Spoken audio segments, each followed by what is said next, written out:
Bonjour chers croyants et que Dieu vous bénisse au nom de Jésus-Christ. Je suis très heureux de partager avec vous cette parole en cette matinée en relation avec l'enseignement intitulé « Le point de vue de Dieu et le point de vue de l'homme » qui repose sur Proverbe 22 du verset 20 au verset 21. Il nous a semblé nécessaire d'initier les croyants à la mise en pratique de la parole de Dieu par une étude journalière et assidue du livre de Proverbes, qui est très certainement la sagesse personnifiée de Dieu au niveau des 5 sens. Le livre des Proverbes, que nous pouvons considérer de calendrier du croyant, a 31 chapitres qui peuvent être lus pendant les 30 ou 31 jours du mois, à répétition tout au long des mois de l'année.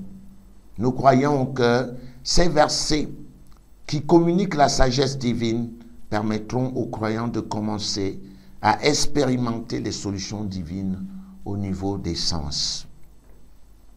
En cette merveilleuse matinée du 5 octobre 2016, nous vous proposons de lire, de retenir, de méditer, de répandre et surtout de vous efforcer de mettre en pratique Proverbe chapitre 5 du verset 1 au verset 2 qui dit, je cite pour vous ce merveilleux verset de la parole de Dieu. Mon fils, sois attentif à ma sagesse. Prête l'oreille à mon intelligence. Verset 2, afin que tu conserves la réflexion et que tes lèvres gardent la connaissance. Fin de citation. Mon fils, sois attentif à ma sagesse. Pourquoi le fils doit-il être attentif à la sagesse divine? C'est parce que la sagesse divine est supérieure à la sagesse humaine. La sagesse divine connaît tout. Qui a enseigné quoi à Dieu? Personne. L'intelligence divine, l'intelligence totale de Dieu est au-dessus de l'intelligence humaine. Et nous pouvons le voir d'ailleurs dans le livre d'Ésaïe, Ésaïe 55, que j'ai préparé pour vous en relation avec ces 2 merveilleux versets. Je vais citer Ésaïe 55 pour aider que la compréhension s'étaie, qu'elle devienne un peu plus profonde, qu'il y ait de l'acuité. Je cite, « Car mes pensées ne sont pas vos pensées, les pensées de Dieu ne sont pas nos pensées, et vos voix ne sont pas mes voix, dit l'Éternel. Autant les cieux sont élevés au-dessus de la terre, autant mes voix sont élevées au-dessus de vos voix, et mes pensées au-dessus de vos pensées. Comme la pluie et la neige descendent des cieux, et n'y retournent pas sans avoir arrosé, fécondé la terre et fait germer les plantes, sans avoir donné de la semence au semeur et du pain à celui qui mange. Ainsi en est-il de ma parole qui sort de ma bouche.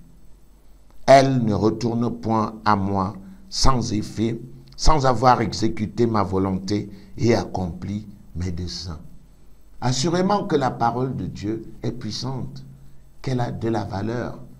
Dieu affirme que ses pensées sont au-dessus de nos pensées. Dieu l'a dit, je le crois, c'est réglé. Personne n'a jamais enseigné quoi que ce soit à Dieu. Voilà pourquoi nous devons nous approprier la sagesse de Dieu.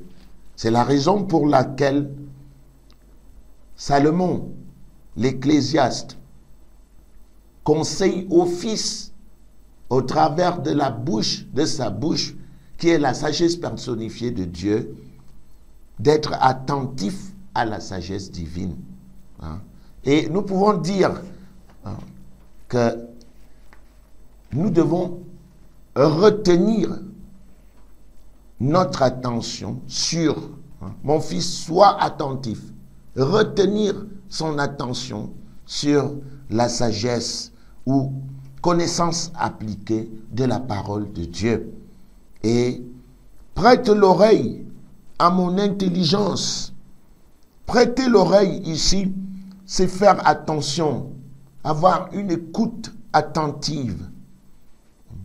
Quand il ne s'agit pas de l'écoute, il s'agit de lire distinctement la parole de Dieu pour en donner du sens afin de comprendre, d'avoir la profonde compréhension du texte. Pourquoi devons-nous être attentifs à la sagesse? Pourquoi devons-nous prêter l'oreille à l'intelligence de Dieu? Le verset 2 donne la réponse à cette question, afin que tu conserves la réflexion. Afin que tu conserves la réflexion. Plusieurs personnes dans le monde agissent sans réfléchir. Dieu voudrait que ses enfants réfléchissent avant d'agir. Et ici, la réflexion, c'est confronter nos pensées en relation avec les pensées divines. C'est en quelque sorte se dire en soi-même, quel est le problème s'il y a problème? Quelles sont les causes du problème? Quelles sont les solutions possibles? Quelle est la meilleure solution? C'est cela, réfléchir. Chercher une solution viable. Chercher la voie la plus parfaite pour résoudre une difficulté. Voilà, afin que tu conserves la réflexion et que tes lèvres gardent la connaissance. Les lèvres gardent la connaissance parce qu'elle est d'abord acquise. Elle est méditée dans la tête. On a fait un choix et l'on peut parler avec sagesse. On peut parler de manière douce, agréable. On peut consoler, on peut donner la solution divine au niveau des 5 sens. Voilà, chers frères en Christ, la parole de Dieu que je voulais partager avec toi en cette matinée. Alors, du courage, mets-toi au travail et Dieu sera glorifié dans ta vie. Que Dieu vous bénisse au nom du Seigneur Jésus-Christ.